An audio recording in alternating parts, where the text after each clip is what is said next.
key secret to using solution-focused brief therapy effectively, it's basic and it's simple.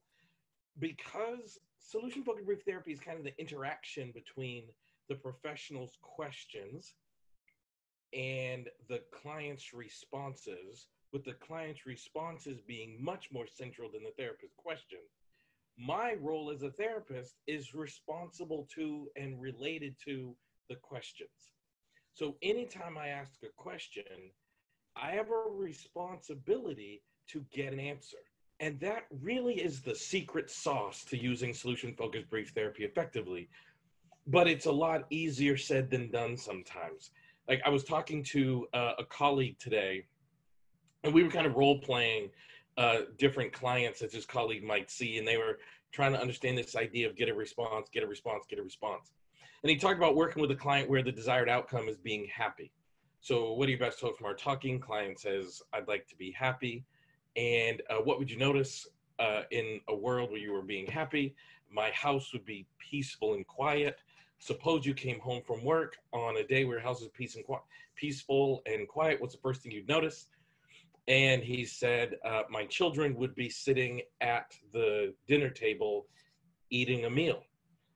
And what would you notice about them to let you know that they were eating this meal in a way that was congruent to being peaceful and happy? And he said, well, they wouldn't be fighting. Well, what would they be doing instead? They'd be getting along.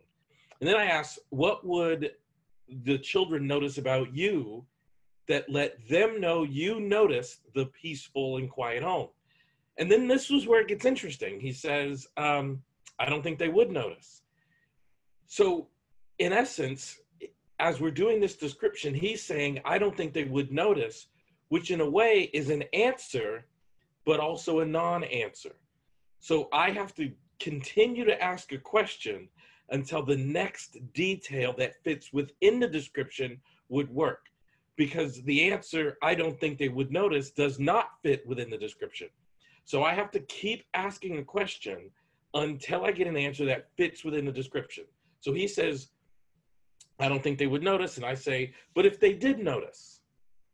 And he said, yeah, but I don't think they would. But if on this day, if they were paying extra close attention, what would they notice? Probably nothing.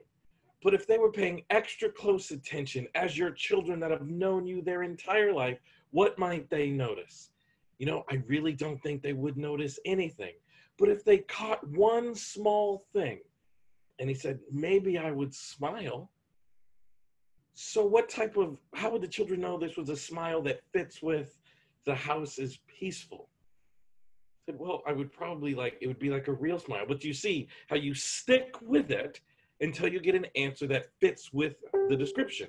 Sometimes it's really tempting to abandon the description because the client has said something like they wouldn't notice. And then this example, the person I was talking to asked, would you shift to, well, what would your wife notice? And the answer is, yes, I would do that, but only after I got an answer that was related to what I was asking. I was specifically asking, what would the children notice? If you abandon that line of questioning before you get an answer that fits within the description, then the client doesn't experience the satisfaction of giving an answer. In fact, they start feeling a bit of defeat because you've moved on without having gotten an answer. And that's a very important component to solution-focused approach. We have to ask a question and stick with it until we get an answer that fits within the description related to what we're asking. If we move on before we get a response that fits within the description, then we rob the client of having the experience of getting the satisfaction of getting an answer. And that is significantly important when you're using solution-focused brief therapy. And I really honestly think it is the most kind of secret sauce, the most under talked about part of this practice. It's not just about the questions, it's about the answers. And our responsibility is to hang in there with the questions until the client is able to develop an answer. So I hope you enjoyed this video, and I hope that it kind of makes sense and it kind of brings home the important parts of solution-focused brief therapy. If you did enjoy it, please like this video, leave me a comment, share it with your friends and in your networks. I'd really appreciate it. Thank you for watching this video, and I'll see you in the next one.